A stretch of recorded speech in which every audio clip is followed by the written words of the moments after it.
இன்று Google Pay இல்லாத கடைகளே இல்லை எனும் அளவிற்கு அனைத்து இடங்களிலும் கூகுள் பே QR கோட் 10 ரூபாய் டீயாக இருந்தாலும் 10,000 ரூபாய் பொருளாக இருந்தாலும் அதனை செலுத்த இன்றைய தலைமுறையினர் அதிகம் பயன்படுத்துவது கூகுள் பே தான். அப்படிப்பட்ட கூகுள் பே மூலம் புதிய மோசடியை ஒரு கும்பல் அரங்கேற்ற தொடங்கியுள்ளது. ஆன்லைன் மூலம் ஒவ்வொரு நாளும் புதிய வடிவில் மர்ம நபர்கள் மோசடியில் ஈடுபட்டு வருகின்றன. மக்கள் எச்சரிக்கையுடன் இருக்க வேண்டும் என்று தமிழ்நாடு காவல்துறையும் பல்வேறு வகையில் விழிப்புணர்வு செய்து வருகின்றன. அந்த வகையில் தற்போது ஜிபே மூலமாக நூதன மோசடி ஒன்று அரங்கேறி வருகிறது.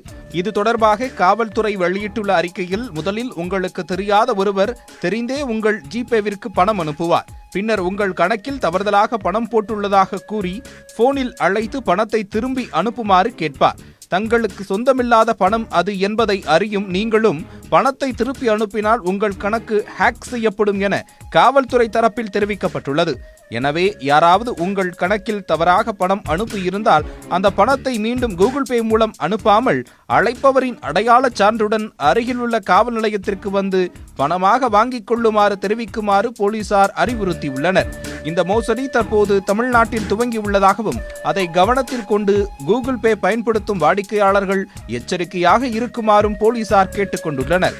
மேலும் ஆன்லைன் மூலம் பண பரிவர்த்தனை செய்யும் பொதுமக்கள் மிகுந்த கவனத்தோடு கையாள வேண்டும் என்றும் தமிழ்நாடு காவல்துறை கேட்டுக் கொண்டுள்ளது.